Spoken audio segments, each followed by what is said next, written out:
Alhamdulillah. Wassalatu wassalamu ala Rasulillah Muhammad ibn Abdillah wa ala alihi wa sahbihi wa man walah. Subhanaka la ilma lana illa ma 'allamtana innaka antal alimul hakim. Rabbi shrah li sadri wa yassir li amri wahlul 'uqdatan min lisani yafqahu qawli.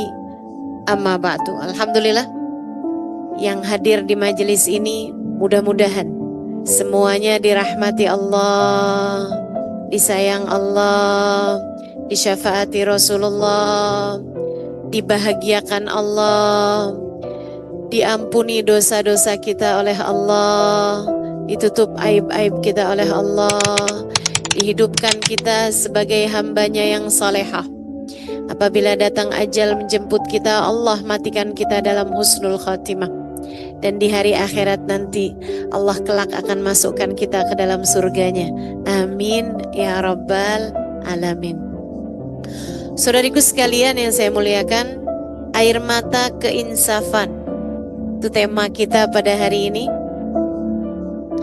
Di bulan akhir dari bulan Rajab, Syahrul Rajabil Asab, bulan Rajab yang banyak diturunkan hujan ampunan dari Allah Subhanahu wa taala.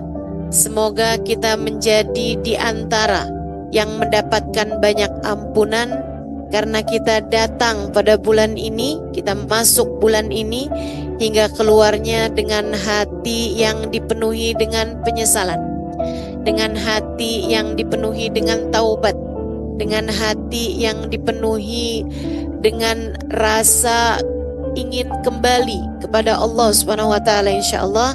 Amin ya rabbal alamin. Mawasimul khair, para ulama menyebutnya musim kebaikan. Rajab, Sya'ban, Ramadan. Para ulama mengibaratkannya dengan bermacam-macam. Ada yang mengibaratkannya seperti tanaman. Mereka mengatakan Rajab syahruz zara', Sya'ban syahruz saqi, wa Ramadan syahrul hasad.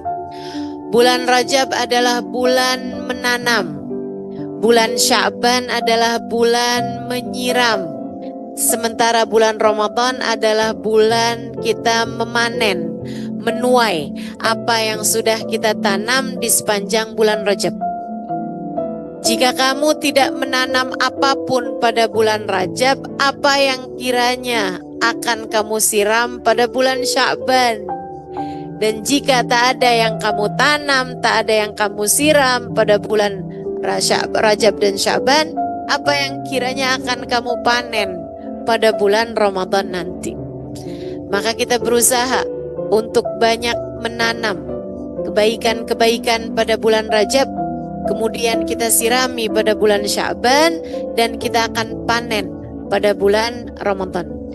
Guru saya Al-Habib Zain bin Smith, salah satu dari guru saya, semoga Allah Subhanahu wa taala memanjangkan usia beliau, dikaruniakan kesehatan yang lebih lagi untuk beliau insyaallah di Madinah sana. Beliau radhiyallahu taala anhu warḍah mengatakan, permisalan bulan Rajab sebagai syahrut takhalli, wa Sya'ban syahrut tahalli, wa Ramadan syahrut tajalli. Beliau mengibaratkannya semacam pengantin. Seorang perempuan yang nak jadi pengantin, persiapannya perlu ada masa, yaitu pada bulan Rajab diibaratkan sebagai persiapannya dengan syahrut takhalli, bulan bersih-bersih. Sebagai calon pengantin, kami di Indonesia biasanya ada semacam 1 bulan 2 bulan untuk bersih-bersih. Ada dia pergi spa, ada dia pergi dimandikan dengan bunga 7 rupa, semacam itu, agar bersih badannya, kuku-kukunya dibersihkan, keringat-keringatnya dibersihkan, rambut-rambutnya dibersihkan, semacam itu. Bulan Rajab adalah bulannya, bulan bersih-bersih. Syahrut takhalli. Masuk Sya'ban nanti syahrut tahalli, bulan berhias. Sebagaimana pengantin, udah mau mulai masuk nih bulannya, maka dia pun berhias. Dia beli pakaian baru, dia beli sepatunya baru, dia beli bahkan tudungnya baru, pakaian semuanya baru. Bahkan sebahagian ada beli tempat tidur baru, ada yang bahkan beli rumah baru, beli apartemen baru, beli kendaraan baru. Berhias untuk memantaskan diri. Hingga kemudian datang bulan Ramadan, syahrut tajalli. Bulannya bersanding di pelaminan, bulan kebersamaan dengan Allah Subhanahu wa taala jalla jalaluhu wa ta'ala azamatuh. Dan di bulan Rajab ini, kalau kita bicara tentang bersih-bersih, maka apa sebenarnya yang membuat kita kotor? Tak lain tak bukan kita menjadi kotor, kita menjadi bernoda disebabkan karena dosa-dosa yang tak pernah habis kita lakukan ini. Dosa kita, dosa saya, dosamu, saya rasa tak ada yang kurang. Ada tak di sini yang kekurangan dosa? Saya udah sisa dikit lagi nih dosanya nih, kurang dikit aja lagi. Tak ada di antara kita yang kekurangan dosa. Seperti Ustazah Nadia sampaikan tadi, kullukum khata'un, kata baginda kita Nabi besar Muhammad sallallahu alaihi wasallam. Semua di antara kalian adalah para pendosa. Wa khairul khata'in at-tawwabun, namun sebaik-baik pendosa adalah mereka yang mau bertaubat dan kembali kepada Allah Subhanahu wa taala. Jalla jalaluhu wa ta'ala azamatuh. Semua di antara kita adalah orang-orang yang berbuat kesalahan, namun sebaik-baik yang berbuat kesalahan adalah mereka yang menginsafi dosanya, kembali ke jalan Allah Subhanahu wa taala dengan linangan air mata, datang pada Allah Subhanahu wa taala, bertaubat kepada Allah Subhanahu wa taala jalla jalaluhu wa ta'ala azamatuh. Seribu sekalian yang saya muliakan, Nabi Muhammad beka, banyak menangis. Para sahabat bakaun, banyak menangis. Seribu sekalian yang saya muliakan, saya dulu sering kali mendengar, jangan menangis, kamu tak boleh manja. Dalam hidup kamu jangan banyak menangis, itu adalah kelemahan. Akan tetapi ketika saya mula masuk ke pondok pesantren, saya lihat para ulama-ulama, hingga bahkan ketika saya sampai di Hadramaut, di Tarim, tempat saya belajar sebelum tempat saya belajar yang terakhir, kali terakhir, Daruz Zahra, saya menjumpai guru saya, Hubabah Nur. Tiap kali membaca ayat Al-Quran mengenai azab, mengenai neraka, mengenai kubur, mengenai dosa, air matanya segera membanjir. Beliau selalu mengusap-usap air matanya yang terus mengalir dari kedua mata beliau. Setiap kali membaca Al-Quran yang berisi tentang azab neraka, beliau sepertinya merasa bahwa hal itu ditujukan untuk diri beliau.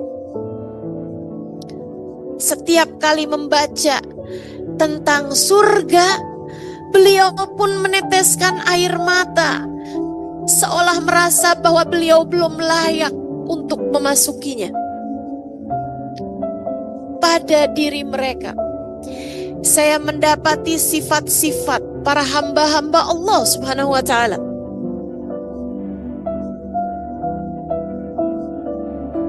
Ketika diceritakan tentang hamba-hamba Allah, Kita banyak membaca tentang sifat mereka yang ketakutan. Yakhiruna lil alqani sujada, kata Allah Subhanahu wa taala. Mereka adalah orang-orang yang ketika mereka merasa takut, mereka sujud kepada Allah Subhanahu wa taala dengan linangan air mata, dengan tangisan. Saya berjumpa Sayyidil Habib Umar bin Hafid yang setiap kali menceritakan tentang baginda Nabi Muhammad, beliau menangis. Yang setiap kali menceritakan tentang azab kubur, azab api neraka, beliau menangis. Pun demikian saya dapati para ulama-ulama Allah Subhanahu wa taala. Saudaraku sekalian, saya pun membaca sejarah dan mendengar sejarah dengan orang-orang di atas kita. Sayyidina Umar ibnul Khattab alaihi ridwanallah, pernah satu waktu beliau sedang berjalan menuju ke satu tempat di waktu duha. Beliau nak pergi keluar rumah, kemudian di waktu di jalan beliau mendengar ada seseorang tengah membaca Al-Quran di dalam rumahnya. Beliau pun duduk.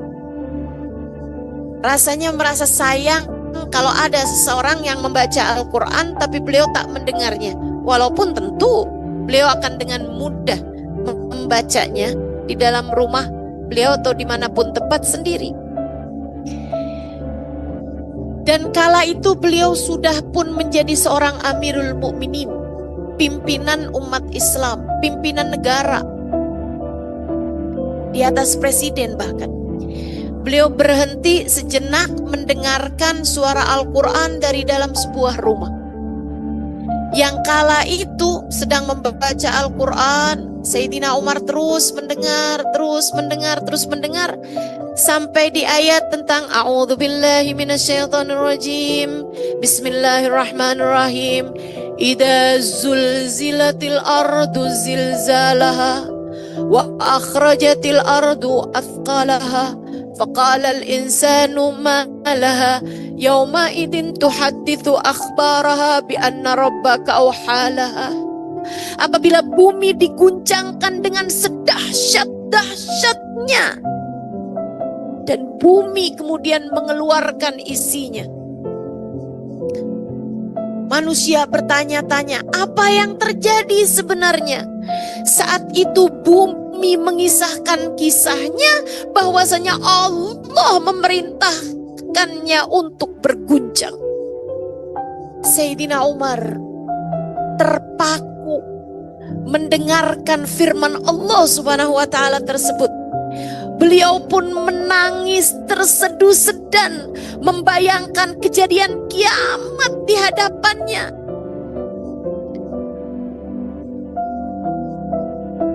Bi anna rabbaka awhalaha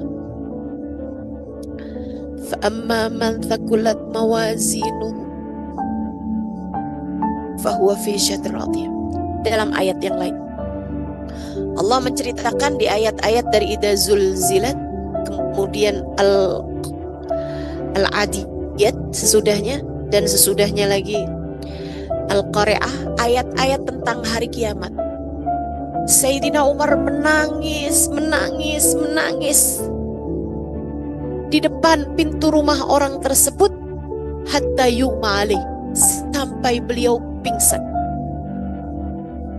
Tak ada yang tahu sampai ketika orang ini hendak keluar rumah nak sholat duhur, dia mendapati ada orang yang pingsan depan pintu rumahnya. Ditengoknya itu adalah Amirul Mukminin Sayyidina Umar bin Khattab. Dia pun panik, kemudian dia buat pengumuman, orang pun membawa Sayyidina Umar. Beliau pingsan dari waktu duha dan baru tersadar dari pingsannya di waktu menjelang maghrib. Radhiyallahu ta'ala anhum wa ardhahum. Hamba-hamba terkasih di sisi Allah Subhanahu wa taala, punya hati yang demikian lembut, mudah, hati mereka menjadi panik, menjadi takut ketika dibacakan ayat-ayat Al-Quran. Air mata mereka mudah mengalir karena keinsafan dan taubat serta rasa takut mereka kepada Allah Subhanahu wa taala jalla jalaluhu wa ta'ala azamatuh. Saudaraku sekalian yang saya muliakan, bahkan di atas mereka manusia paling agung, baginda kita Nabi besar Muhammad sallallahu alaihi wa ala alihi wa sahbihi wasallam. Tahukah kamu, bagindamu Nabi besar Muhammad innahu kana bakka, sesungguhnya Nabi Muhammad adalah manusia yang banyak menangisnya karena Allah, banyak mengalirkan air mata karena rasa takutnya kepada Allah Subhanahu wa taala. Pernah satu waktu baginda kita Nabi besar Muhammad sallallahu alaihi wasallam menangis saat diturunkannya firman Allah mengenai Nabi Allah Isa alaihi salam. Idh qala Allah ya Isa ibn Maryam a anta qulta lin-nasi ittakhiduni wa ummi ilahaini min dunillah. Ketika turun firman Allah Subhanahu wa taala yang menceritakan keadaan padang mahsyar, ketika semua umat manusia berada di padang mahsyar dan Allah mulai bertanya, dan yang pertama ditanya adalah Nabi Allah Isa alaihi salam. Allah berdirikan Nabi Isa di hadapan Allah di padang mahsyar. Kemudian Allah bertanya padanya, ya Isa ibn Maryam, a anta qulta lin-nasi ittakhiduni wa ummi ilahaini min dunillah. Kabarnya Nabi Isa ketika diberdirikan di hadapan Allah, suaranya terdengar gemertakan. Suara apa itu? Suara tulang-tulang beliau yang gemetaran ketika berdiri di hadapan Allah Subhanahu wa taala untuk ditanyai. Hingga suara gemertakan tulang beliau terdengar oleh semua yang ada di padang mahsyar. Nabi Isa, Ruhullah, hamba terkasih di sisi Allah Subhanahu wa taala. Allah kemudian bertanya padanya, ya Isa ibn Maryam, a anta qulta lin-nasi ittakhiduni wa ummi ilahaini min dunillah.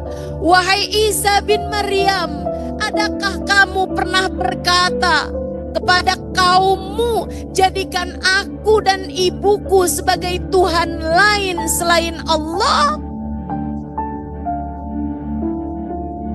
Untuk waktu yang lama Nabi Allah Isa tak mampu menjawabnya, hingga kemudian beliau menjawab, subhanaka ya Rabb, ma qultu lahum illa ma amartani bih. Ya Allah, Maha Agung Engkau, aku tak pernah mengatakan apapun kecuali yang Kau perintahkan aku untuk mengatakannya, untuk menyembah-Mu ya Allah sebagai Tuhanku dan Tuhan mereka semuanya. In kuntu qultuhu faqad alimtah. Ya Allah, jika aku pernah mengucapkannya kepada kaumku, Engkau tentu mengetahuinya. Ta'lamu ma fi nafsi wa la a'lamu ma fi nafsik. Engkau tahu segala tentangku, sedangkan aku tak tahu apapun tentangmu. Nabi Isa kemudian berkata, in tu'adzibhum fa innahum ibaduk. In tu'adzibhum fa innahum ibaduk wa in taghfir lahum fa innaka antal azizul hakim. Ya Allah, Kalau engkau berkehendak, kalau engkau mau untuk menyiksa umatku, siksa saja mereka ya Allah. Bukankah mereka adalah hamba-hambamu? Kalau engkau mau menyiksa umatku ya Allah, siksa saja mereka ya Allah. Bukankah mereka adalah hamba-hambamu? Jika engkau mau mengampuni mereka, itu pun hakmu ya Allah. Engkau adalah zat yang maha perkasa, lagi pula maha pengampun. Terserah engkau ya Allah. Ayat ini membuat Nabi Muhammad saat diturunkan ayat tersebut, Nabi Muhammad menangis tak henti. Beliau menangis dari linangan air mata, kemudian terseduh sedan hingga dada beliau turun naik, bahkan sampai terdengar suara dari dalam dada Nabi Muhammad kaghalayanil ma, seperti suara air mendidih. Nabi Muhammad ketakutan hingga Allah Subhanahu wa taala menurunkan malaikat Jibril wa huwa a'lam, meskipun Allah tentu saja sudah mengetahui segala urusannya. Tanyakanlah kepada Muhammad apa sebab tangisannya. Malaikat Jibril pun turun kepada baginda Nabi Muhammad sallallahu alaihi wasallam. Sesudah suara tangisnya mereda, wahai Rasulullah, Allah mengutusku untuk bertanya padamu. Wa huwa a'lam, meskipun Allah tentu sudah mengetahui segalanya tentang sebab tangisanmu itu. Ya Rasulullah, engkau harus tahu, saat engkau menangis, ribuan malaikat di atas langit sana ikut menangis bersama dengan tangisanmu. Tangisan baginda kita Nabi Muhammad memiliki nilai yang tak sama dengan tangisan siapapun.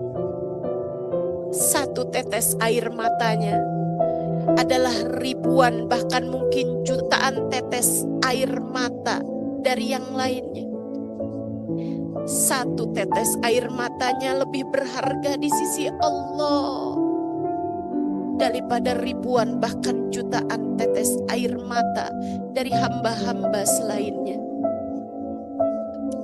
Itulah sebabnya Allah Subhanahu wa taala mengutuskan malaikat Jibril untuk bertanya tentang hal tersebut. Wahai Rasulullah, apa yang membuatmu menangis? Kau harus tahu, tangisanmu diiringi tangisan ribuan bahkan jutaan malaikat di atas langit sana.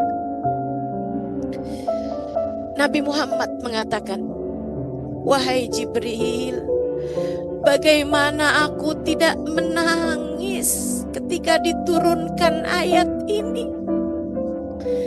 Nabi Isa menyerah dari umatnya di akhirat nanti dengan berkata, in tu'adzibhum fa innahum ibaduk. Jika engkau hendak menyiksa hamba-hambamu, umatku, siksa sajalah mereka ya Allah. Wahai Jibril, aku tak mau itu terjadi pada diriku.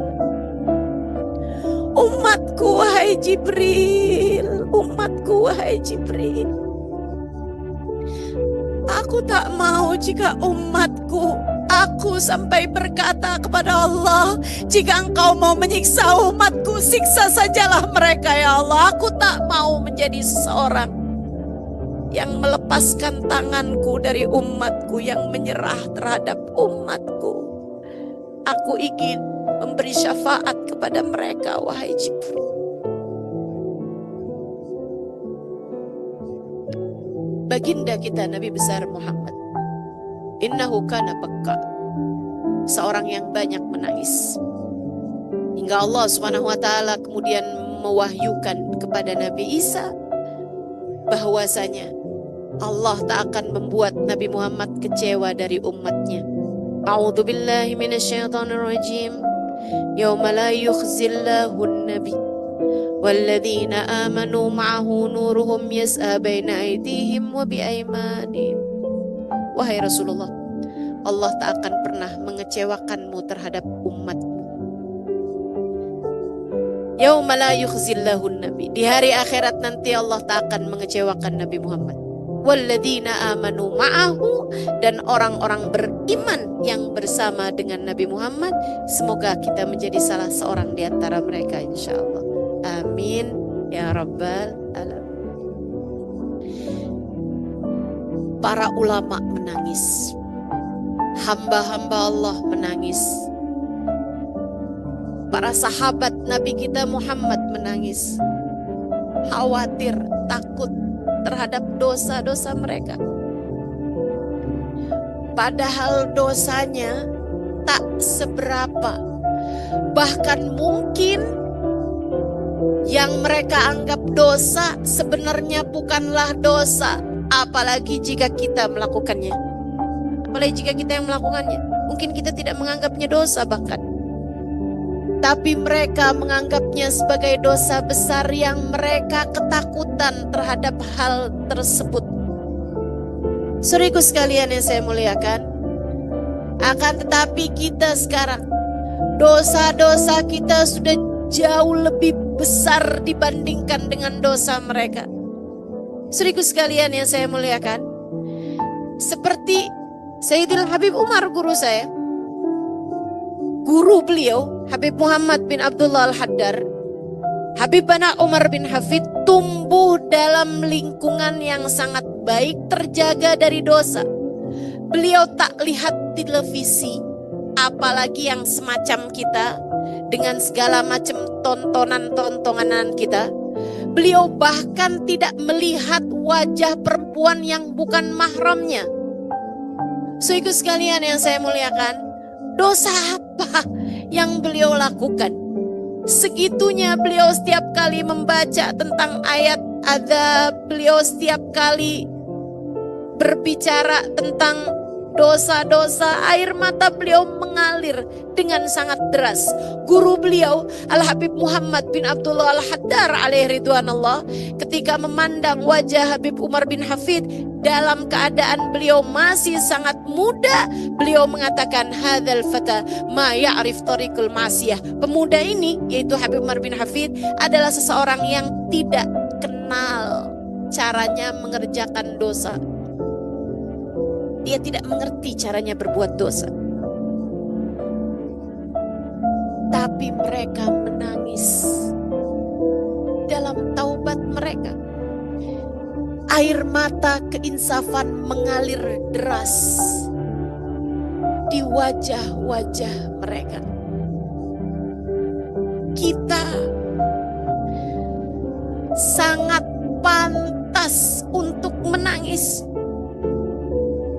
Habib Abdullah bin Alawi Al-Haddad dalam kitabnya Nasaih Ad-Diniyah mengatakan, hamba-hamba terkasih di sisi Allah Subhanahu wa taala, mereka menangis di waktu malam mereka atas persangkaan mereka terhadap dosa yang mereka sangka sebagai dosa, walaupun itu belum tentu dianggap sebagai sebuah dosa.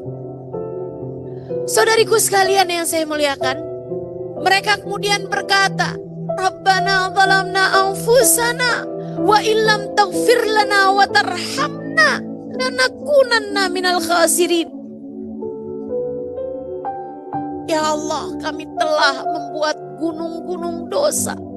Kami telah berbuat banyak kesalahan. Illam taghfir lana wa tarhamna, jika engkau tidak mengampuni kami dan tidak menyayangi kami, lanakunanna minal khasirin, kami pastilah menjadi seseorang yang hancur. Saudaraku sekalian yang saya muliakan, kita melihatnya ucapan mereka berbuat dosa semacam basa-basi, semacam ucapan yang pantas diucapkan seorang hamba, walaupun sejatinya dosa mereka tak seberapa. Tapi bukankah ucapan itu ketika kamu yang mengatakannya, ketika saya yang mengatakannya, bukankah itu adalah sejatinya diri kita?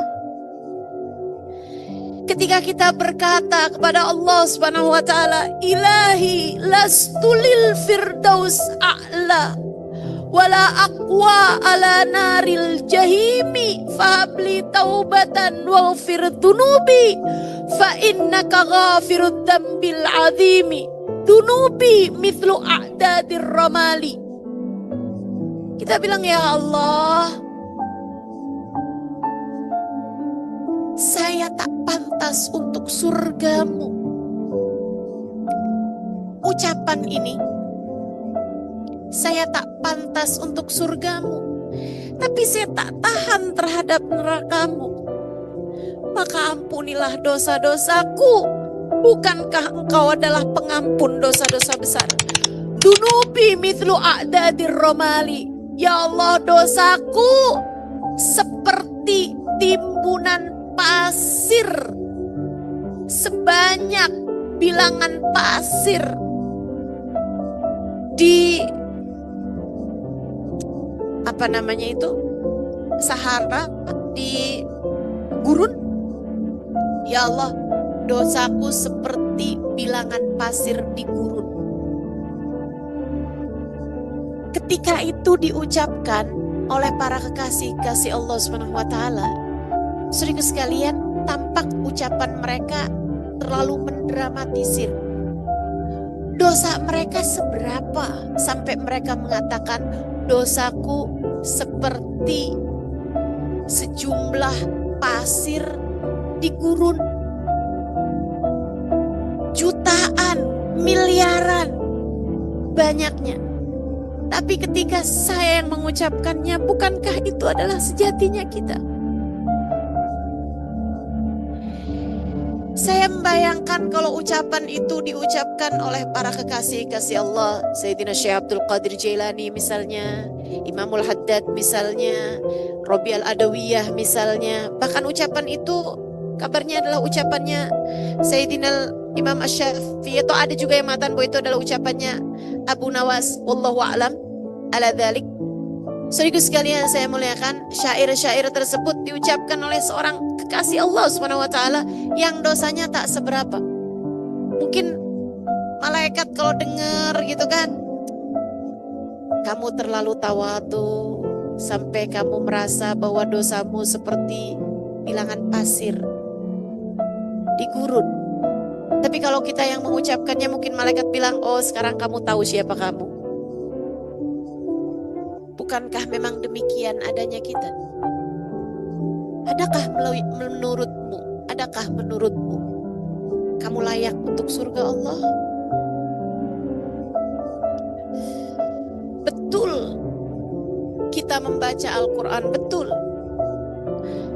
Tapi ada berapa banyak ucapan kita yang membicarakan aib orang lain? Ada berapa banyak ucapan-ucapan kita yang menyakiti hati orang lain? Ada berapa banyak ucapan-ucapan kita yang bernilai dosa? Betul bahwa mata kita memandang Al-Quran sesekali, memandang wajah orang-orang soleh-solehah sesekali. Tapi jika kamu bandingkan, ada berapa banyak pandangan haram yang dilihat oleh matamu dalam sepanjang hari-harimu, saat hidupmu, baik secara langsung ataupun di layar gadgetmu itu, di layar handphonemu itu. Adakah menurutmu yang seperti kita, yang sepertimu, yang sepertiku, layak untuk surganya? Surga untuk hamba yang bertakwa, surga untuk mereka yang menempuh jalan menuju ridha Allah, Surga untuk mereka yang bangun di waktu malam, kemudian ruku sujud pada Allah Subhanahu wa Ta'ala dengan hati yang sepenuhnya menghadapkan diri mereka kepada Allah Subhanahu wa Ta'ala.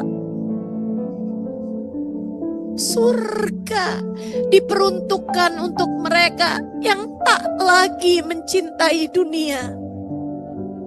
Sementara hati kita masih begitu banyak dipenuhi dengan pikiran-pikiran tentang dunia kita. Surga untuk mereka yang hanya mengharap ridha Allah Subhanahu wa Ta'ala. Sementara kita, pandangan manusia terhadap kita, pandangan orang-orang di sekeliling kita masih begitu penuh memenuhi ruang hati kita. Apakah dia sayang kepada kita? Apakah dia cinta pada kita? Apakah dia tak berbagi hati dengan perempuan yang lain? Terus saja dalam pikiran-pikiran kita. Surga Allah peruntukkan untuk hamba-hambanya yang tidak menginginkan, liman la yuriduna uluwan fil ardi, untuk mereka yang tidak menginginkan tinggi di dunia, tidak menginginkan nama baik di dunia, untuk mereka yang cita-citanya adalah Allah Subhanahu wa Ta'ala dan negeri akhirat.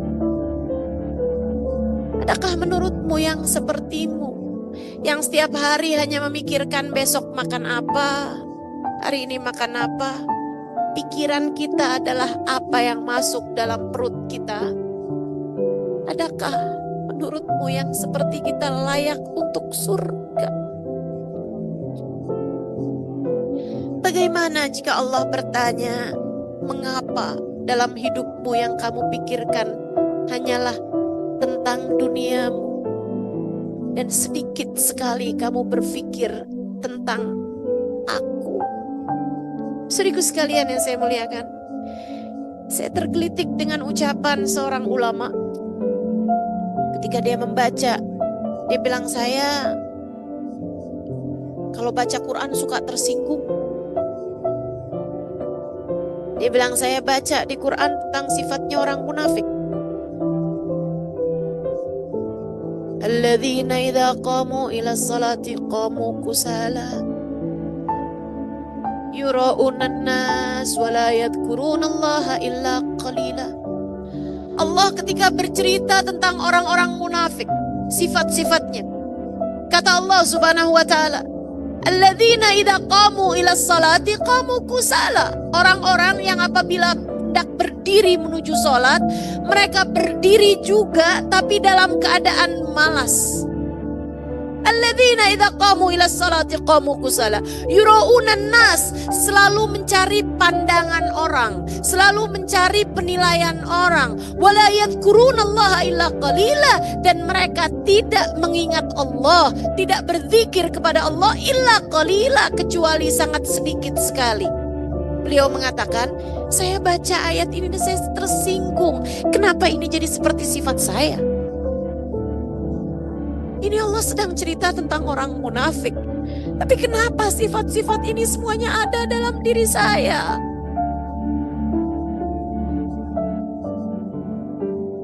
Betapa kita ketika berdiri menuju sholat seringkali berdiri dalam keadaan malas. Betapa kita seringkali mencari pandangan manusia, penilaian manusia begitu besar dalam pikiran kita. Tentang apa pandangan orang tentang saya, bagaimana penilaian orang tentang saya. Suami saya, apakah dia mencintai saya, apakah tidak mencintai perempuan lain selain saya. Begitu besar pandangan orang dalam hati kita. Yuraunan nas, ingin dilihat orang sebagai orang baik, ingin didengar orang sebagai orang baik, selalu ingin dipandang orang lain sebagai orang baik. Padahal Allah memandang hati kita dan Allah lihat betapa busuknya hati kita. Yuraunan nas wala yadhkurunallaha illa qalila, dan tidak mengingat Allah kecuali sangat sedikit sekali. Dan berapa banyak kita berzikir kepada Allah? Betapa kita ternyata lebih mirip orang munafik daripada orang muslim.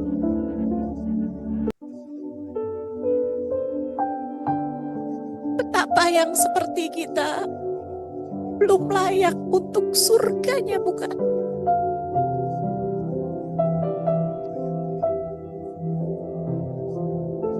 Betapa yang seperti kita belum layak untuk surganya. Ilahi, lastu lil firdaus a'la.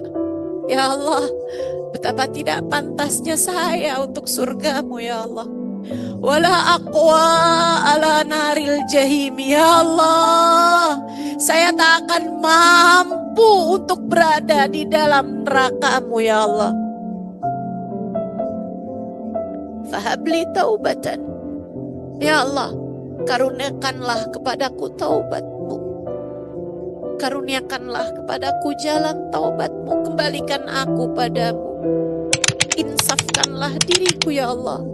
Karuniakan kepadaku keinsafan.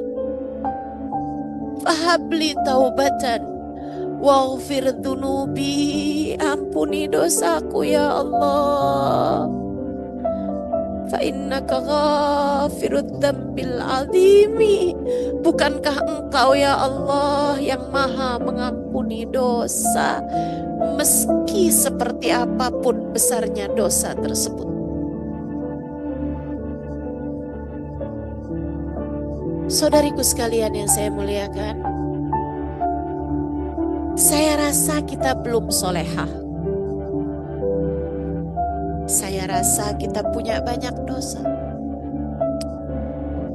Maka untuk masuk ke dalam surga Allah lewat jalur takwa, sepertinya kemungkinannya agak kurang lah. Kita akan coba mencari. Kita akan coba mencari ridha Allah. Kita akan coba menempuh jalan kita menuju surganya lewat jalur taubat. Lewat jalur taubat. Lewat jalur kita kembali kepada Allah Subhanahu wa ta'ala.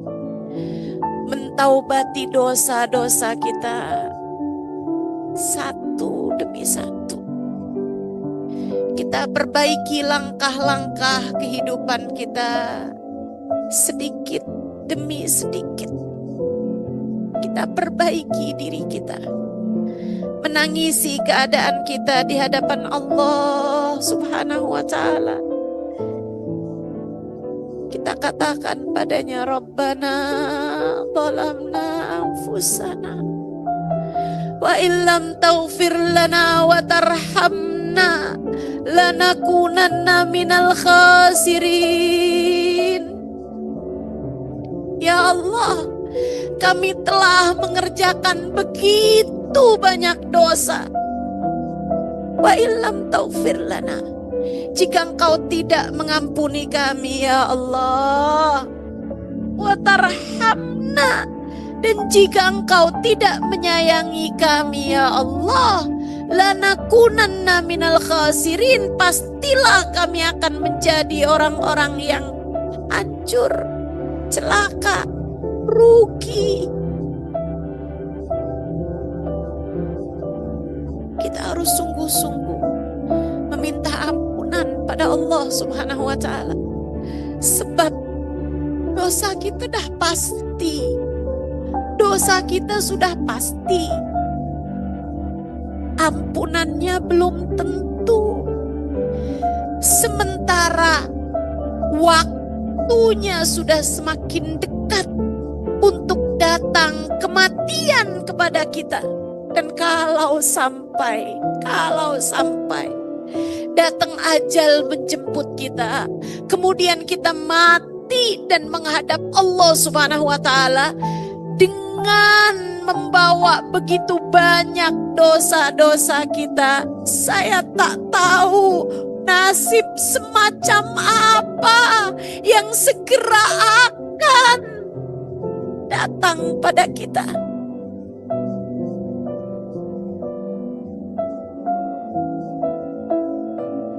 Dengan dosa yang sudah kita lakukan selama ini. Jika kita melewati jembatan Sirat dan Allah berkehendak untuk membuat kaki kita tergelincir hingga kita masuk ke dalam api neraka, sudah pantas rasanya. Jika Allah tidak mengampuni satu saja dosa kita, dan kemudian saat melewati jembatan Sirat, Allah berkehendak untuk membuat kaki kita tergelincir dan kita kemudian masuk ke dalam api neraka, sudah pantas baginya melakukan itu.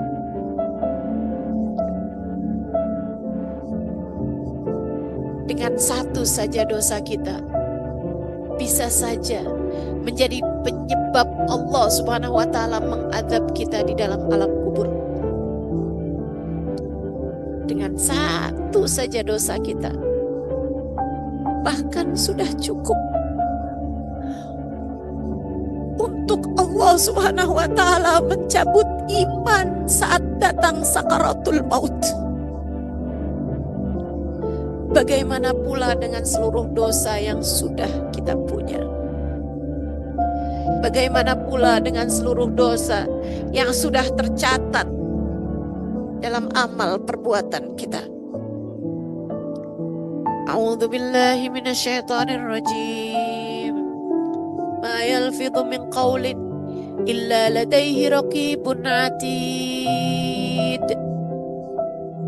Tidaklah seseorang mengucapkan satu ucapan, termasuk juga ketika seseorang melakukan perbuatan, melainkan semuanya dicatat oleh malaikat raqib dan malaikat atid. Semua dosamu telah tercatat. Semua dosa kita telah tercatat untuk kelak diberikan kepada kita.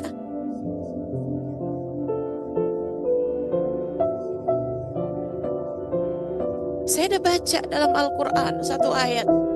Allah menceritakan tentang keadaan hamba-hambanya ketika di hari akhirat nanti. Ketika diperlihatkan dosanya. Ya waddu law anna bainahu wa bainahu amadan ba'ida. Kata Allah, hari itu ketika diberitahu dosamu, ketika kamu disampaikan dosamu, nih dosa yang telah kamu perbuat waktu hidupmu di dunia. Dia berharap andai antara dia dengan dosa tersebut ada jarak yang sangat jauh sekali.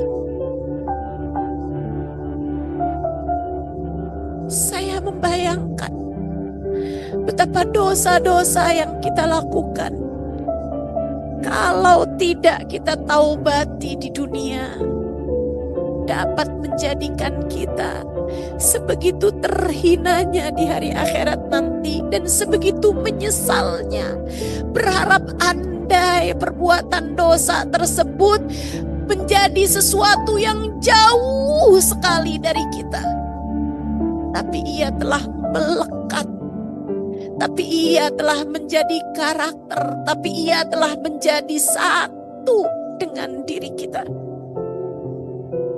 Karenanya bahaya jika Allah Subhanahu wa taala mematikan kita dalam keadaan belum mengampuni dosa kita. Itu sebabnya kita perlu bersegera untuk bertaubat kepada Allah Subhanahu wa taala, menangisi dosa-dosa kita.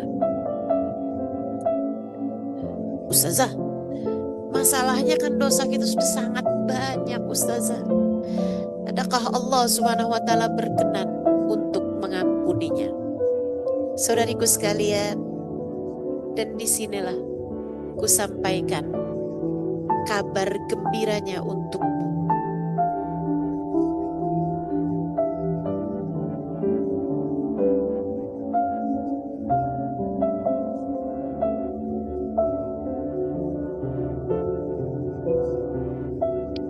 Jika kamu merasa dosaku emang sudah sangat banyak, Ustazah, rasanya macam taubat itu kan putar arah, putar balik, pusing balik, pusing. Saudaraku sekalian, kita merasa jalan kita sudah terlampau jauh, sehingga kalau nak putar balik gitu, rasanya apa mungkinkah kiranya kita akan kembali ke jalan yang benarnya gitu. Kadang kita merasa udah terlanjur salah, sudah terlanjur dosa, kita lanjutkan sajalah.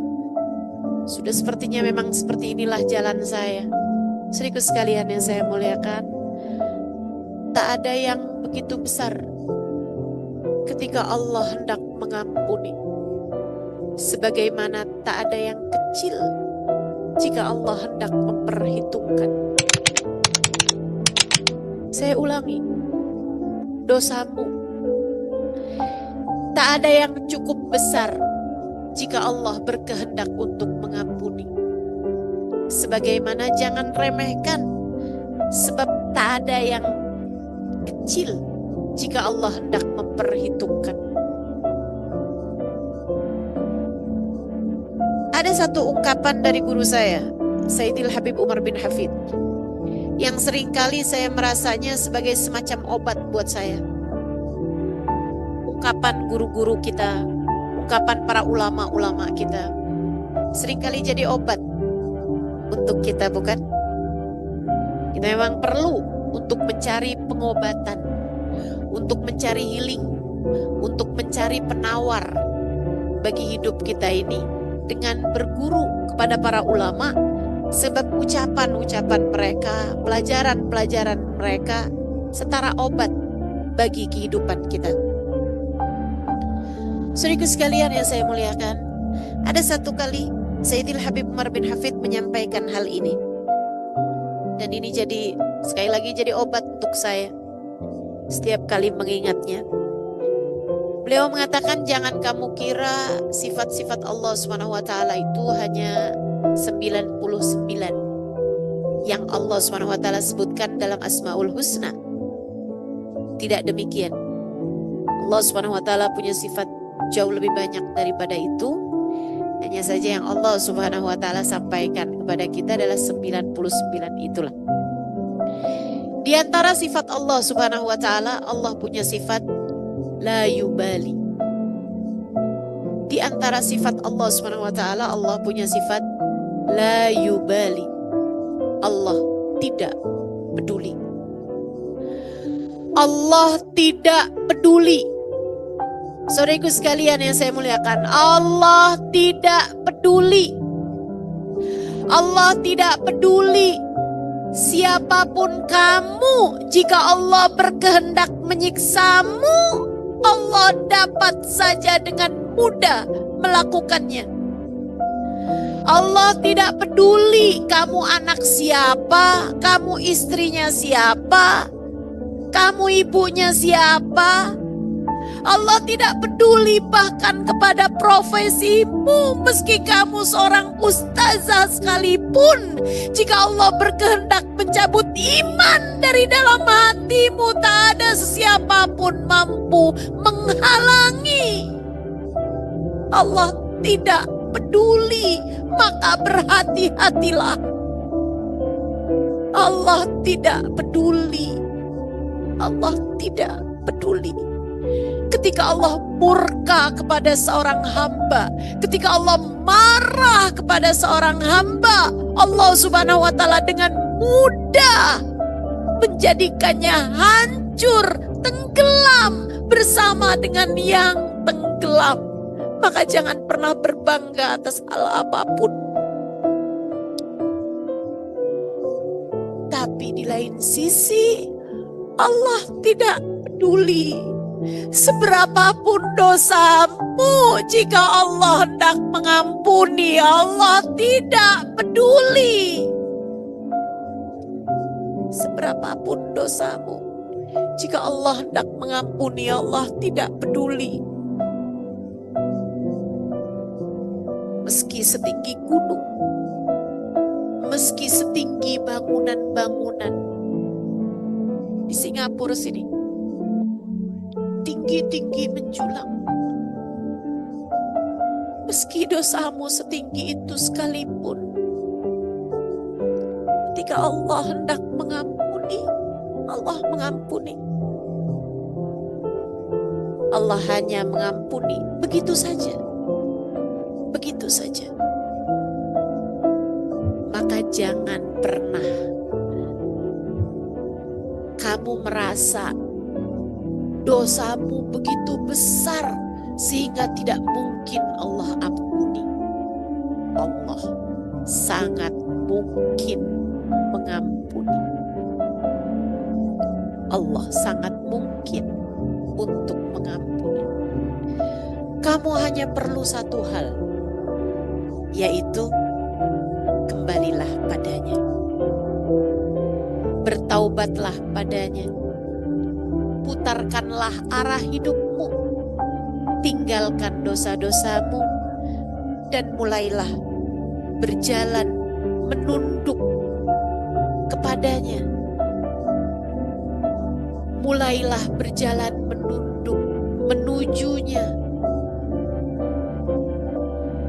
Mulailah berkata padanya, "Ya Allah, aku datang padamu. Ya Allah, terimalah aku.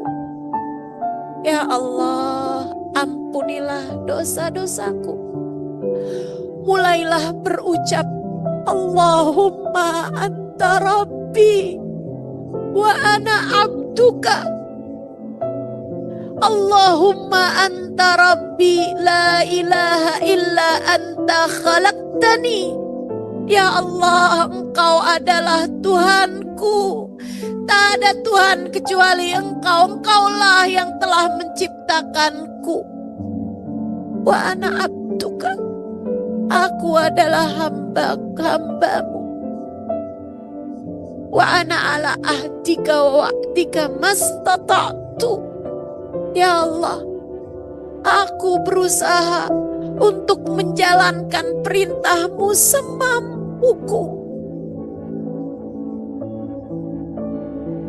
Abu'u laka bini'matika alayya wa abu'u bidambi. Ya Allah, Engkau selalu datang padaku dengan bergunung-gunung kenikmatan. Wa abu'u bidzambi, sementara aku selalu datang padamu dengan bergunung-gunung dosa. Faghfirli fa innahu la yaghfirudz dzunuba illa anta. Ya Allah, ampunilah aku, tak ada yang dapat melakukannya selain Engkau. Mulailah memohon ampunan pada Allah Subhanahu wa taala. Mulailah datang padanya. Mulailah bertaubat pada Allah Subhanahu wa taala. Dan semuanya sangat mungkin untuk diterima. Ada dulu satu orang Bani Israel, saudaraku sekalian, hidupnya selalu berada dalam kemaksiatan. Maksiat terus. Hingga malaikat-malaikat kemudian berkata pada Allah, "Ya Rabb, sepertinya dia pantas untuk mati saja, daripada dia semakin-makin berbuat dosanya." Allah Subhanahu wa taala mengatakan, "Tunggulah. Tunggulah. Aku menunggu taubatnya." Satu waktu Allah Subhanahu wa taala kemudian menghendaki dia diberi rasa sakit. Ada masa malam itu dia bersama dengan kawan-kawannya menenggak minuman keras. Kemudian perempuan-perempuan mereka berbuat maksiat. Sampai kemudian ketika sudah malam, semuanya kembali ke tempat tidurnya masing-masing, dan dia pun juga tertidur dalam keadaan mabuk sebelumnya di atas tempat tidurnya. Tapi kala itu keadaan menjadi berbeda. Di tengah malam, ketika sudah tak ada sesiapapun selain antara hamba tersebut dengan Allah Subhanahu wa taala, Allah Subhanahu wa taala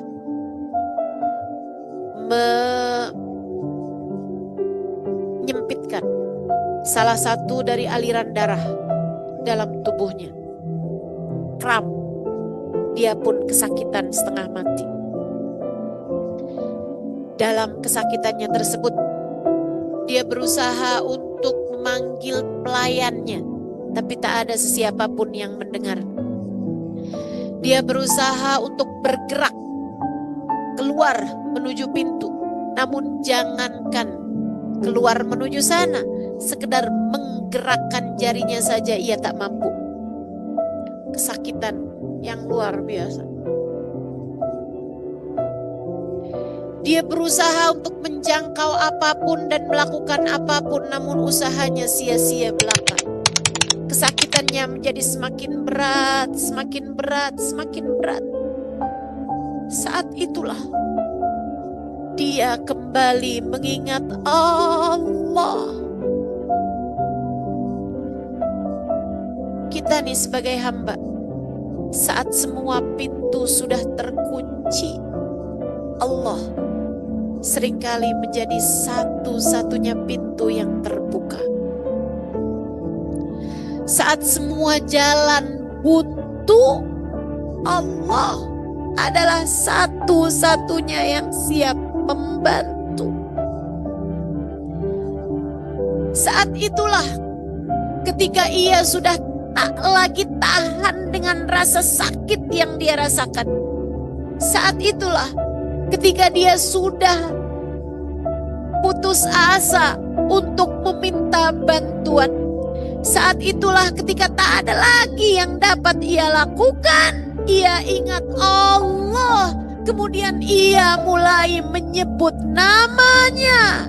Ia berkata, "Ya Allah, ya Allah, ya Allah."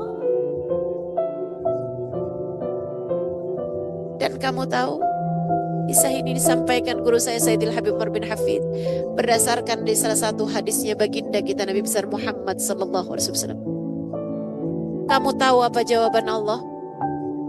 Jawaban dari Allah adalah, "Labbaika ya abdi, labbaik wahai hambaku, kemana sajakah kamu selama ini tak pernah lagi menyebut-nyebut namaku?"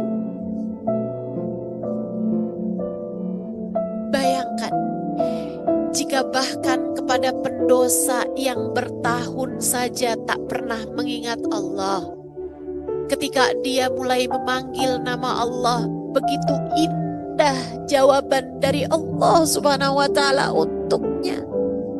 Bukankah sangat mungkin ketika kamu memanggil-manggil namanya dalam taubatmu, dalam keinsafanmu, dalam air matamu, kamu berkata, "Ya Allah, ampunilah aku ya Allah, hambamu yang selama ini lari darimu, ingin kembali padamu ya Allah. Aku mengetuk pintumu, bukakanlah untukku pintu ini ya Allah." Bukankah sangat mungkin Allah pun menjawabmu, "Labbaika ya abdi, labbaik wahai hambaku, aku ada untukmu. Kemarilah, kemarilah." Dalam hadis qudsi, Allah Subhanahu wa taala mengatakan, "Apabila aku lihat hambaku datang dengan bergunung-gunung dosa, aku akan menyambutnya dengan bergunung-gunung ampunan." Sahibul Burdah mengatakan, innal kabaira fil ghufrani kallamami. Dosa-dosamu sebesar apapun itu, ketika Allah berkehendak untuk melemparkannya ke dalam lautan ampunan, ia hanyalah semacam buih di dalam samudra ampunan Allah. Sekali lagi, kita hanya perlu untuk datang kembali padanya, untuk datang bertaubat pada Allah Subhanahu wa Ta'ala dengan sungguh-sungguh. Mohonlah ampun padanya di sisa bulan Rajab yang sisa sedikit ini. Semoga Allah Subhanahu wa Ta'ala mempersiapkan ampunan-ampunannya untukmu. Mari kita akhiri kajian ini dengan saya akan memimpin istighfar. Kamu boleh mengikutinya sudah saya. Mudah-mudahan Allah Subhanahu wa Ta'ala berkenan mengampuni dosa-dosa kita. Astaghfirullahaladzim.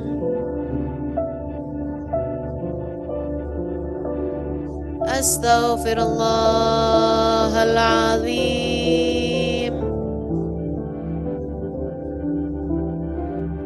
Alladzi la ilaha illa anta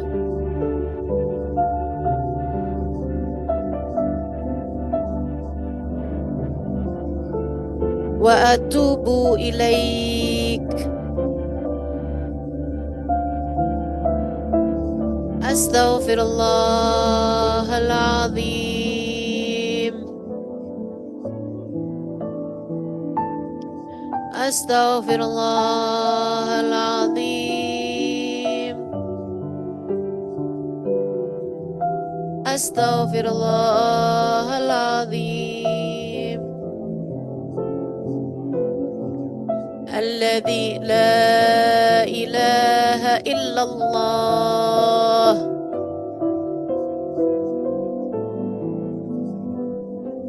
Wa atubu ilaih. Ya Allah, Ya Allah, Ya Allah, Ya Allah, Ya Allah. Allahumma anta Rabbi, la ilaha illa anta.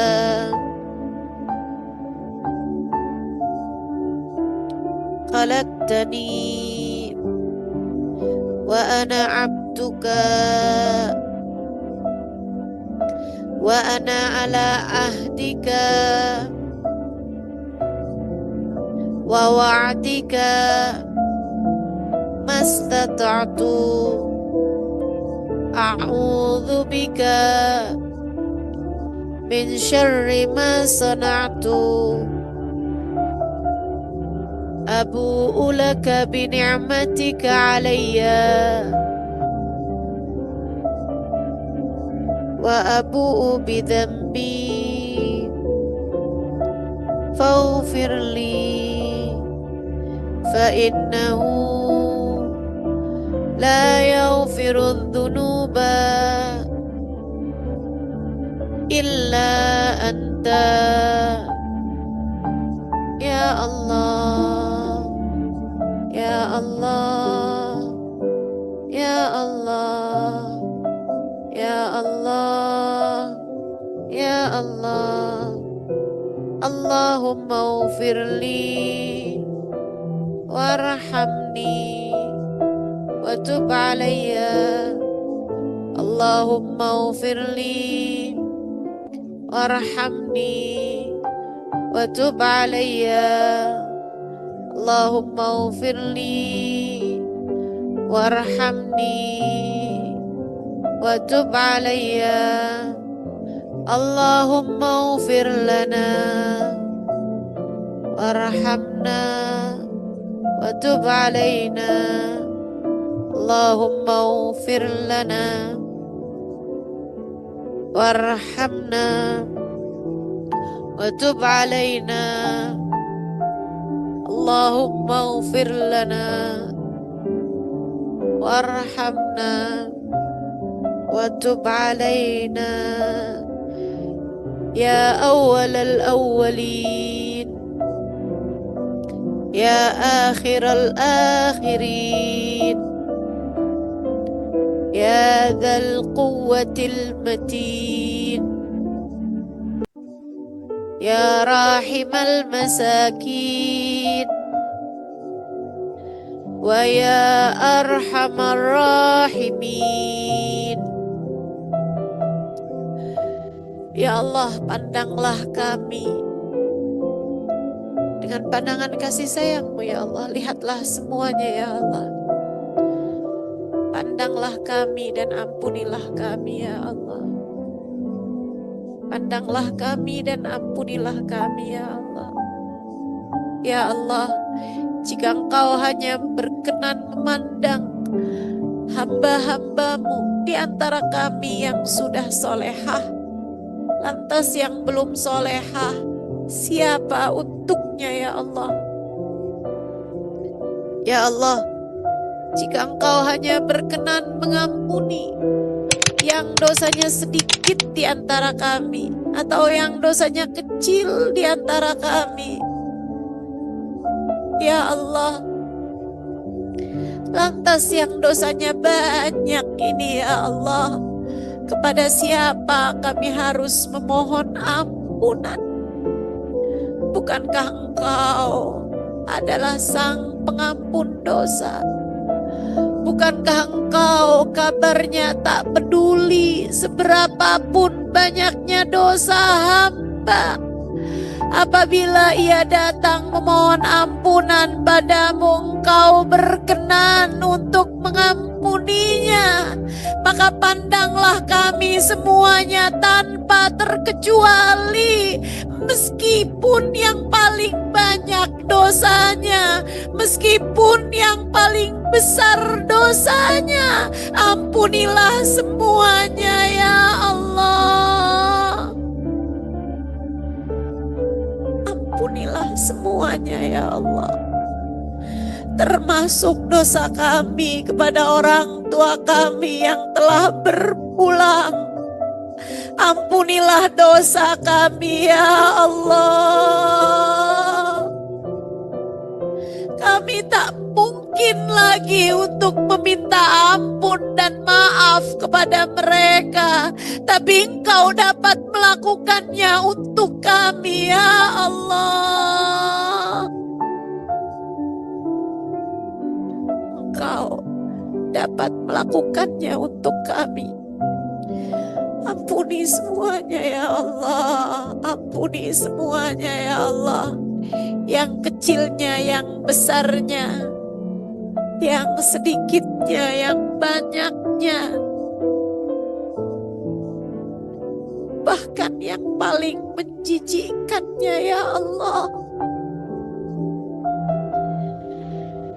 Ya Allah, kami mohon padamu ya Allah, terimalah kami ya Allah, terimalah kami ya Allah. Jangan pernah Kau usir kami dari pintu rahmat-Mu. Jangan keluarkan kami dari kasih sayang-Mu. Jangan keluarkan kami dari keimanan padamu. Tetapkan iman Islam dalam hati kami ya Allah. Tetapkan iman Islam dalam hati kami ya Allah. Ya Allah, kami bahagia sebagai hamba-Mu. Maka terimalah kami sebagai hamba-Mu.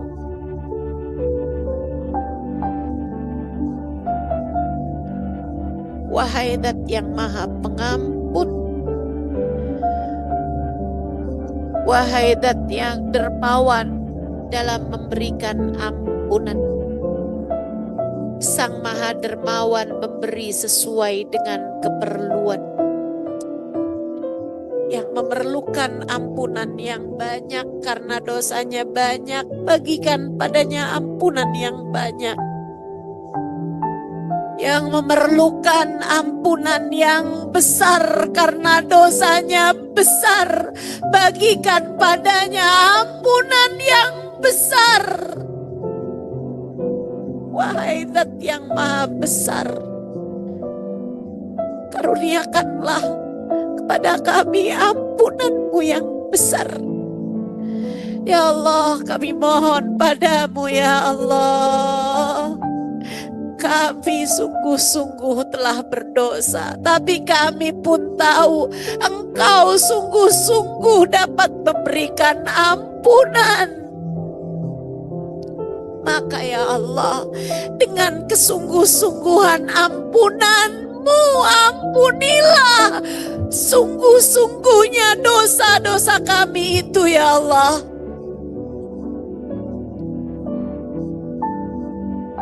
Ya Allah, kami percaya Engkau Maha Pengampun.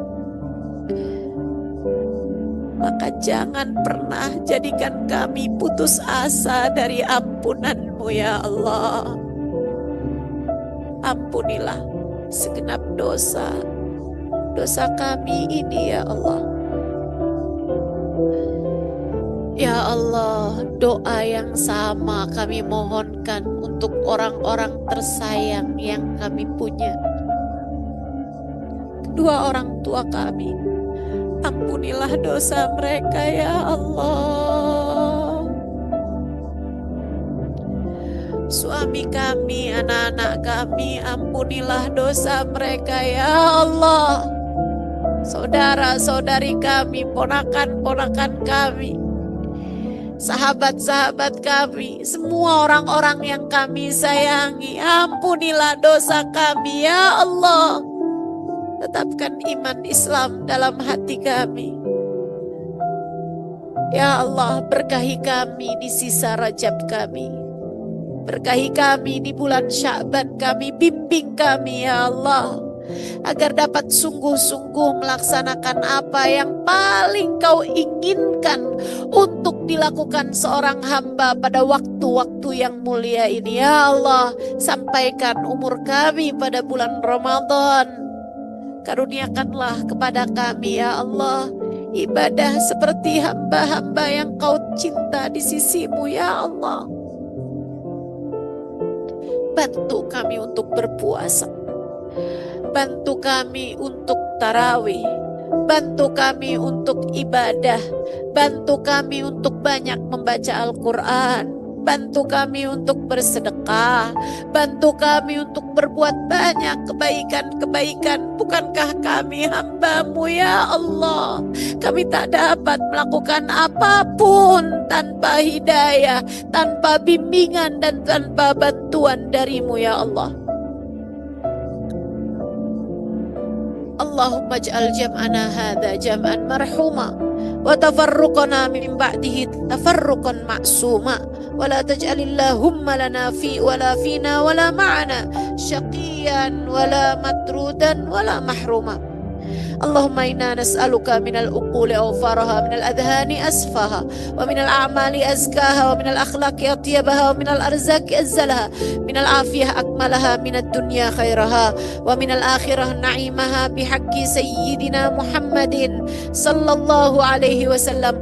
Allahumma qsim lana min khasyatik ma tahulu bihi bainana wa baina ma'asik, wa min ta'atik ma tuballighna bihi jannatik, wa minal yaqin ma tuhawwin bihi alaina masaibid dunya, wa mat'na Allahumma bi asma'ina wa absarina wa hawlina wa quwwatina ma abqaitana innaka ala kulli syai'in qadir.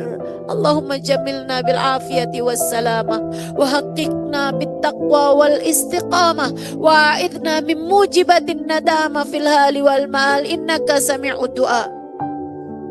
Allahumma rabbana atina fid dunya hasanah wa fil akhirati hasanah wa qina adzabannar. Allahumma rabbana آتنا في الدنيا حسنة في الآخرة حسنة وقنا عذاب النار اللهم ربنا آتنا في الدنيا حسنة في الآخرة حسنة وقنا عذاب النار وصلى الله على سيدنا محمد وعلى آله وصحبه وسلم بفضل سبحان ربك رب العزة أما يصفون وسلام على المرسلين والحمد لله رب العالمين وإلى حضرة النبي الفاتحة.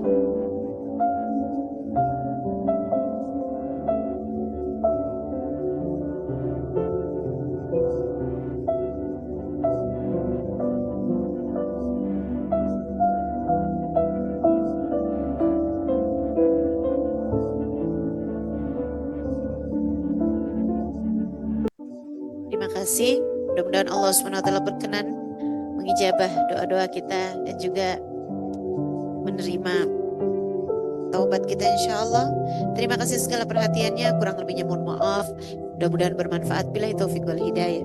Wal-afu minkum. Wassalamualaikum warahmatullahi wabarakatuh.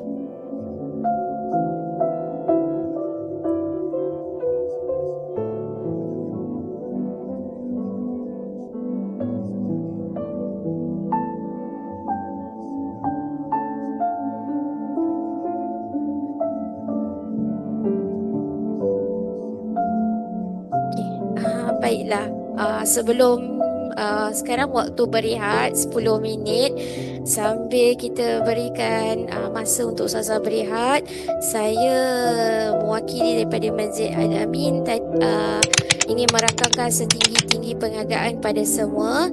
Sebelum itu saya ingin ringkaskan terlebih dahulu tausiah Ustazah Halimah sebentar tadi, iaitu air mata keinsafan adalah melambangkan kembalinya hati kita kepada Allah SWT dan juga tangisan taubat kesedara diri dan permulaan hijrah menuju kehidupan yang lebih baik dan diridhai oleh Allah SWT.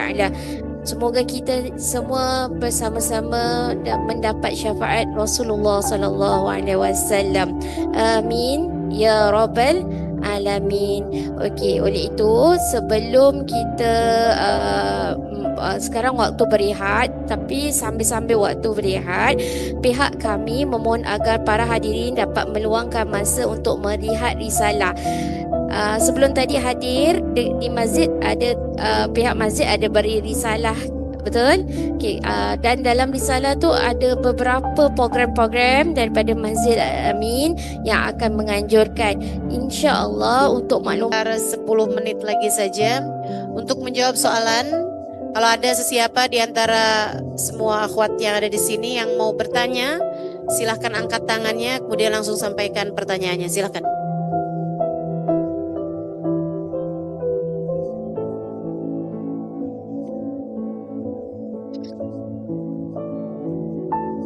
Assalamualaikum warahmatullahi wabarakatuh. Waalaikumsalam warahmatullahi wabarakatuh. Masya Allah, tabarakallah, alhamdulillah saya dipertemukan kembali setelah dari Batam. Akhirnya di sini juga kembali bertemu. Alhamdulillah. Ada salah satu pertanyaan saya mungkin Ustazah Halimah.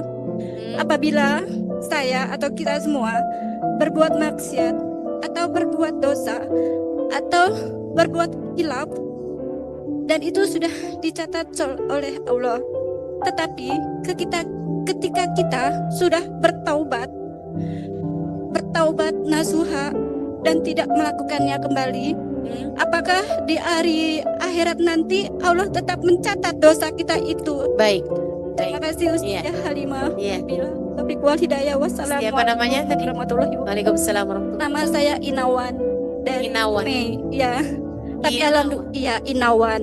Inawan. Baik. Ya. Terima kasih Ustazah. Ya, sama, makasih. Baik ya, ukhti kita ini Nawan bertanya tentang apakah apabila seseorang berbuat dosa, kemudian dia bertaubat nasuha dengan dosa tersebut, dia sungguh-sungguh minta pada Allah Subhanahu wa taala ampunan hingga Allah pun mengampuninya. Apakah nanti di hari akhirat catatan dosa tersebut tetap ada ataukah tak lagi ada? Sehingga sekalian saya muliakan, Rahman Rahimnya Allah Subhanahu wa taala kepada kita, apabila kita bertaubat pada Allah Subhanahu wa taala, memang Allah Subhanahu wa taala yang punya hak apakah Allah hendak mengampuni atau tidak. Dan jika Allah Subhanahu wa taala mengampuni, maka Allah Subhanahu wa taala satu, memaafkan dosa tersebut. Ketika Allah Subhanahu wa taala memaafkan, artinya Allah tidak akan mengazab dia dari dosa tersebut. Kemudian yang keduanya, Allah Subhanahu wa taala menghapuskan dosa tersebut. Ini yang dimaksudkan dengan firman, dengan sabda Nabi Muhammad SAW, at-taib minad dzanbi kaman la dzanbalah. Orang yang sudah bertaubat dari dosanya dianggap seperti tidak pernah berbuat dosa. Dalam artian Allah pun menghapuskan dosanya tersebut. Allah pun menghapuskan dosanya tersebut, tak lagi tertulis di dalam catatannya. Dan juga pertama tadi itu kan, Allah tidak akan mengazabnya. Kemudian kalau Allah Subhanahu wa taala menerima taubatnya, tentu saja Allah Subhanahu wa taala kemudian akan menghapuskan dosanya tersebut, dianggap oleh Allah Subhanahu wa taala seperti tidak pernah berbuat dosa. Hanya saja perlu catatan, ini ada note-nya ini ya. Jangan ceritakan dosa-dosamu kepada siapapun. Sebaiknya kamu jangan pernah menceritakan dosa kepada siapapun. Tidak ada konsep pengakuan dosa di dalam agama kita. Perlu dicatat, tak pernah ada konsep pengakuan dosa kepada manusia di dalam ajaran agama kita. Karenanya tak perlu untuk menceritakan dosamu kepada siapapun. Teman-teman sekalian saya muliakan, sebab khawatirnya terutama yang suka menceritakan dosa dalam keadaan pamer terhadap dosa tersebut walaupun sesudah dia bertaubat. Misalnya, dulu tuh saya memang sangat bandel sekali, sangat nakal sekali, saya dulu berbuat begini. Walaupun sekarang saya sudah bertaubat, saya sudah tak lagi buat itu. Tapi menceritakan dosa tersebut walaupun dalam jalur pentaubatan sekalipun, jangan lakukan itu. Kenapa? Karena khawatir di akhirat nanti kalaupun Allah Subhanahu wa taala sudah menutupi aib-aib kita, Allah sebagai zat yang maha adil, terkadang ketika ada yang protes kepada Allah, ya Rabb, dia pernah cerita kepada saya bahwa dia berbuat dosa begini, kenapa tak ada catatannya? Itu Allah sebagai zat yang maha adil terkadang menampilkan catatan tersebut hanya karena orang ini pernah menceritakannya di dunia. Nah, ini mudah-mudahan Allah Subhanahu wa taala ampuni dosa kita dan tidak menampilkan dosa tersebut, menghapuskannya secara langsung. Bahkan teman-teman saudaraku sekalian, orang kalau sudah bertaubat taubatan nasuha, terkadang naik dari yang hanya diampuni, kemudian dihapuskan, kemudian dicintai. Allah mencintainya. Seperti firman Allah Subhanahu wa taala, "A'udzubillahi minasyaitonirrajim, innallaha yuhibbut tawwabin." Sungguhnya Allah Subhanahu wa taala cinta kepada hamba-hambanya yang selalu bertaubat pada Allah Subhanahu wa taala. Allah cinta kepada hamba-hamba yang sungguh-sungguh bertaubat pada Allah Subhanahu wa taala.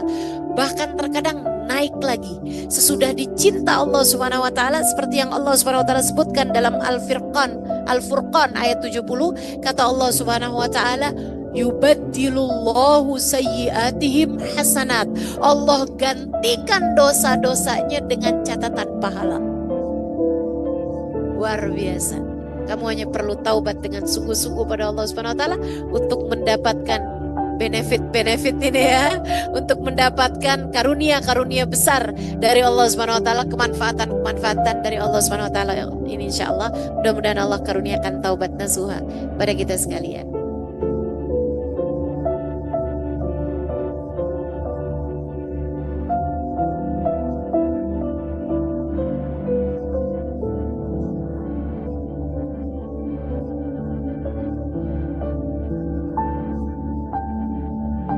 Bismillahirrahmanirrahim.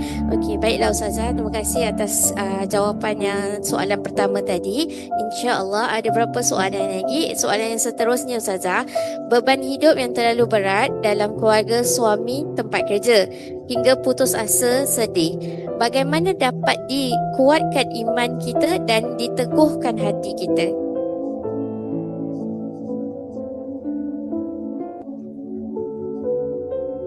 Maaf. Bagaimana dapat dikuatkan hati kita menghadapi cabaran, begitu ya, dalam kehidupan diri sendiri. tadi seperti ada suami. Sebentar ya. Okey, saya ulang balik. Beban hidup yang terlalu berat dalam keluarga, Dalam suami, tempat Suami. kerja, Oke. hingga putus asa. Jadi putus asa, sedih, dan jadi bagaimana kita nak dapat kuatkan iman kita dan teguhkan hati kita. Saudaraku sekalian, hidup tak pernah ideal buat siapapun. Tak ada sesiapapun yang hidupnya tak diberi ujian, tak diberi cabaran. Catat itu. Kamu jangan pernah berpikir bahwa ada seseorang yang hidupnya oke-oke aja. Tak mungkin.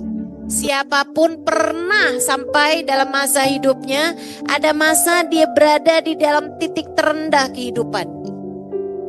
Tak mengapa, sebab kita semua memang lemah. Itu adalah cara Allah untuk kamu kembali kepada Allah Subhanahu wa taala, dan cara Allah agar kamu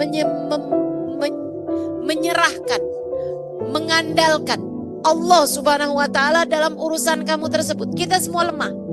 Karenanya bersandarlah kepada Allah. Kembalikanlah kepada Allah Subhanahu wa taala. Jangan segala-gala kamu perlu pikirkan.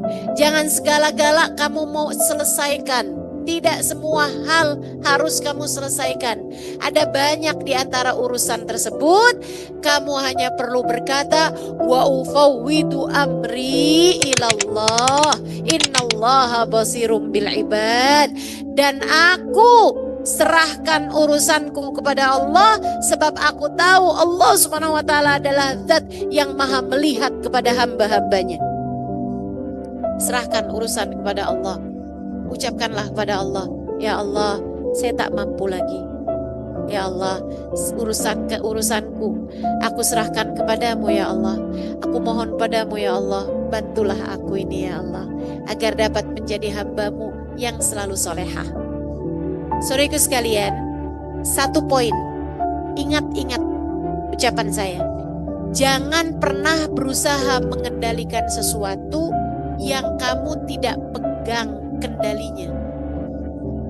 Jangan pernah berusaha untuk mengendalikan sesuatu yang remotenya tak berada di dalam tanganmu. Tentang bagaimana sikap suamimu berada di luar kendalimu. Tentang bagaimana keadaan keluargamu di luar kendalimu. Tentang bagaimana urusan pekerjaanmu, bagaimana kamu menghadapi bos, bagaimana kamu menghadapi rekan kerja yang suka sikut sana, sikut sini, tekan kamu begini, tekan kamu begitu, di luar kendalimu. Kamu tak mampu menguasai orang. Kamu tak dapat menguasai orang, tapi tenang saja, kamu tak akan diminta Allah untuk memperbaiki orang. Kamu hanya diminta untuk memperbaiki dirimu sendiri. Kamu tidak akan dimintai pertanggungjawaban atas sikap orang lain kepadamu. Kamu hanya akan dimintai pertanggungjawaban atas sikapmu kepada orang lain. Jadi jangan sibukkan pikiranmu dengan pertanyaan, kenapa dia begitu, kenapa dia begini. Tapi tanyakan saja kepada dirimu, apa sikap terbaik yang Allah minta untuk saya berlaku padanya. Apa cara saya yang terbaik yang Allah minta saya melakukannya. Terhadap siapapun yang berbuat salah, maafkan. Terhadap siapapun yang berbuat kebaikan, balaslah dengan kebaikan yang lebih baik lagi, tanpa perlu kamu curigai kebaikannya. Ahsin ila man asa'a ilaik, kata Nabi Muhammad. Berbuat baiklah bahkan kepada yang berbuat buruk padamu. Jangan berusaha membalas keburukan orang lain, dan jangan pula meminta Allah untuk membalas keburukan orang lain. Saya sih sabar aja ya, tapi saya minta Allah biarkan balas. Nah, tak payahlah urusan balas-membalas, biarkan itu menjadi urusan antara dia dengan Allah Subhanahu wa taala. Tenang aja. Saudaraku sekalian saya muliakan, Kamu hanya diminta untuk melakukan apa yang kamu perlu lakukan. Maka tanyakan terus kepada dirimu, apa yang Allah mau untuk saya melakukannya. Bagaimana Allah maunya saya berbuat apa? Kamu konsentrasi kepada perbaikan diri kamu aja, perbaikan hubungan antaramu dengan Allah Subhanahu wa taala. Selebihnya kepada siapapun berbuat baiklah. Terima kasih. Begitu ya insyaallah. Baik, saya ada soalan terakhir untuk Ustazah buat masa ni. Soalan terakhir iaitu soalan dia ringkas je Ustazah, dalam 5 patah perkataan, iaitu bagaimana nak jadi cantik menurut Ustazah.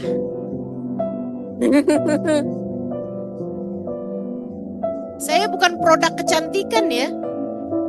Bagaimana mungkin saya ditanyain bagaimana menurut Ustazah harus cantik, itu harus yang bagaimana begitu ya. Menurut saya cantik itu adalah ketika Allah melihat dalam hatimu tak ada yang semestinya tidak ada di sana. Maksudnya begini, ketika Allah Subhanahu wa taala mendapati hatimu indah, mencintai yang semestinya dicintai, dan tidak ada kebencian terhadap siapapun, saat itulah kamu memiliki kecantikan sejati. Saat tak ada hal buruk di dalam hatimu, saat tak ada kebencian di dalam hatimu, dan saat tak ada cinta kepada yang tidak semestinya dicintai. Dan ketika di dalam hatimu penuh cinta kepada yang sepatutnya dicintai, pada saat itulah hatimu indah dan dengannya kamu menjadi wanita cantik yang seutuhnya. Wassallallahu ala sayyidina Muhammadin wa ala alihi washabihi wasallam. Bifadli subhana rabbika rabbil izzati amma yasifun. Wassalamun alal mursalin. Walhamdulillahi rabbil alamin.